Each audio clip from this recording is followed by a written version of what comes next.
Subhanallahi wa bihamdi. Assalamualaikum warahmatullahi wabarakatuh. Perkenalkan, nama saya Husnul Hatimah dengan NIM 2021A1C102.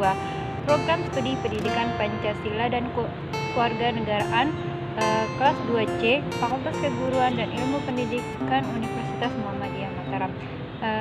Baiklah, di sini saya akan mempresentasikan hasil makalah mata kuliah Sejarah Pergerakan Nasional dengan judul Sejarah Pergerakan Nasional pada Masa Pendudukan Jepang. Latar belakang sejarah pergerakan nasional pada masa pendudukan Jepang melalui beberapa proses. Yang pertama yaitu proses penguasaan Indonesia oleh Jepang, yang kedua yaitu kebijakan pemerintahan militer Jepang, yang ketiga yaitu sikap kaum pergerakan Indonesia. Yang pertama yaitu proses penguasaan Indonesia oleh Jepang. Awal mula tujuan Jepang menguasai Indonesia ialah untuk kepentingan ekonomi dan politik. Jepang merupakan negara industri yang sangat maju dan sangat besar. Jepang menginginkan bahan baku industri yang tersedia banyak di Indonesia untuk kepentingan ekonominya. Indonesia juga merupakan daerah pemasar industri yang strategis bagi Jepang untuk menghadapi persaingan dengan bangsa-bangsa Barat. Terdapat 3 tempat penting pendaratan Jepang ketika masuk ke Indonesia. Yang pertama yaitu Tarakan, Kalimantan Timur pada tanggal 11 Januari 1942. Ia berhasil menduduki kota-kota lainnya di Kalimantan. Dan yang kedua yaitu Palembang, Sumatera pada tanggal 16 Februari 1942. Dan yang ketiga yaitu Jakarta, Jawa. Pulau Jawa merupakan pusat pemerintahan Belanda atau Batavia sebagai pusat perkembangan. Pulau Jawa berhasil dikuasai Jepang pada tanggal 1 Maret 1942. Selanjutnya yaitu yang kedua yaitu kebijakan pemerintahan militer Jepang. Pada saat kependudukannya di Indonesia, Jepang melakukan pembagian 3 daerah pemerintahan militer di Indonesia. Yang pertama yaitu pemerintahan Angkatan Darat Tentara 25 untuk Sumatera dengan pusat di Bukit Tinggi. Dan yang kedua yaitu pemerintahan Angkatan Darat dengan Angkatan Darat Tentara 16 untuk Jawa, Madura dengan pusatnya di Jakarta. Dan yang ketiga yaitu pemerintahan Angkatan Laut atau Armada Selatan 2 untuk daerah Sulawesi, Kalimantan, dan Maluku dengan pusatnya di Makassar. Jepang menggunakan sistem pemerintahan berdikari dalam menjalankan pemerintahan di daerah kependudukannya. Berdikari itu artinya berdiri sendiri, dan maksudnya itu pemerintahan pusat tidak banyak berperan dalam upaya pemenuhan kebutuhan pasukan di daerah kependudukannya. Dengan demikian, pemerintahan militer Jepang di Indonesia lebih luasnya untuk menerapkan sistem penjajahannya. Jepang juga melakukan propaganda dengan semboyan 3A, yaitu Jepang Pemimpin Asia, Jepang Pelindung Asia, Jepang Cahaya Asia, yaitu hanya untuk menarik simpati rakyat Indonesia. Dan juga Jepang melakukan beberapa kebijakan, diantaranya yaitu yang satu, membentuk organisasi-organisasi sosial. Organisasi-organisasi sosial itu yang pertama adalah Gerakan 3A yang dipimpin oleh Mr. Syamsuddin dengan tujuan meraih simpati penduduk dan tokoh masyarakat sekitar. Dan yang kedua yaitu mendirikan Gerakan Pusat Tenaga Rakyat atau PUTRA pada tanggal 21 Maret 1943.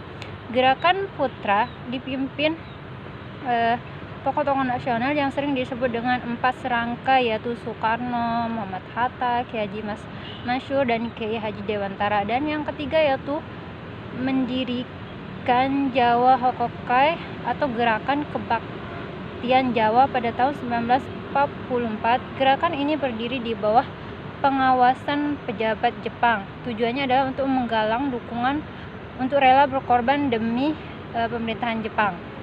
Yang keempat yaitu mendirikan organisasi Masyumi atau Majelis Syuro Muslimin Indonesia. Masyumi ini dipimpin oleh Kiai Haji Hasyim Asy'ari dan Kiai Haji Mansur pada tahun 1943. Selanjutnya yaitu pembentukan organisasi semi militer. Jepang menyadari pentingnya mengerahkan rakyat Indonesia untuk membantu perang menghadapi sekutu. Oleh karena itu, Jepang membentuk berbagai organisasi semi militer, diantaranya yaitu satu, organisasi Barisan Pemuda atau Seinendan yang dibentuk pada 9 Maret 1943. Tujuannya adalah memberi bekal bela negara agar siap mempertahankan tanah airnya. Dalam kenyataan sebenarnya itu hanya untuk menarik minat rakyat untuk membantu Jepang menghadapi tentara sekutu.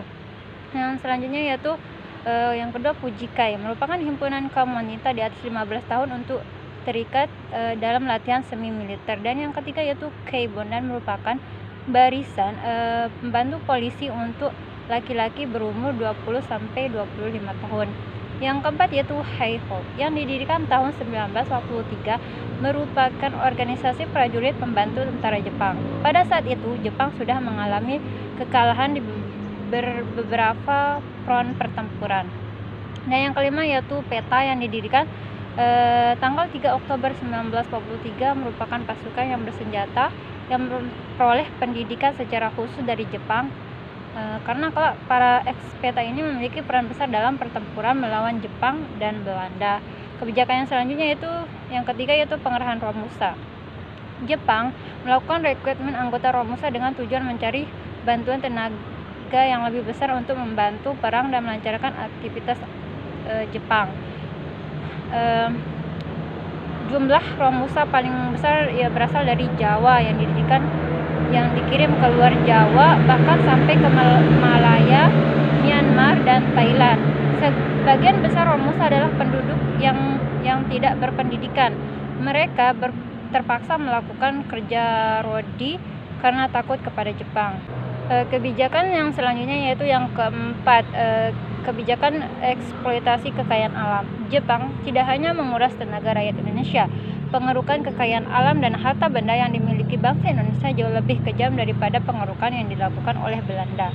Rakyat wajib menyerahkan bahan pangan besar-besaran kepada Jepang. Pada masa panen, rakyat wajib melakukan setoran padi sedemikian rupa sehingga mereka hanya membawa pulang padi sekitar 20% dari panen yang dilakukannya, sehingga kondisi ini mengakibatkan musibah kelaparan dan penyakit busung lapar. Dan yang selanjutnya yang ketiga yaitu sikap kaum pergerakan Indonesia. Propaganda Jepang sama sekali tidak mempengaruhi para tokoh perjuangan untuk percaya begitu saja, bagaimanapun mereka sadar bahwa Jepang adalah penjajah.